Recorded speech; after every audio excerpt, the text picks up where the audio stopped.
Bendito sea Dios que nos despertó esta mañana y nos dio la oportunidad de recomenzar. Pues la vida es un milagro, y despertar todos los días es como si pudiera escuchar a Dios diciéndome: recomienza, estoy contigo. Cada amanecer me siento bendecido con la oportunidad de escribir un nuevo capítulo de mi historia.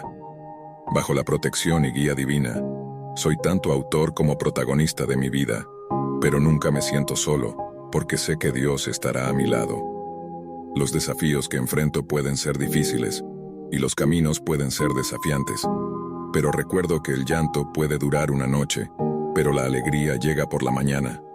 Cada nuevo día me recuerda que tengo otra oportunidad de hacer las cosas de forma diferente, de aprender de mis errores y de crecer con mis experiencias. Sé que no estoy solo en este viaje.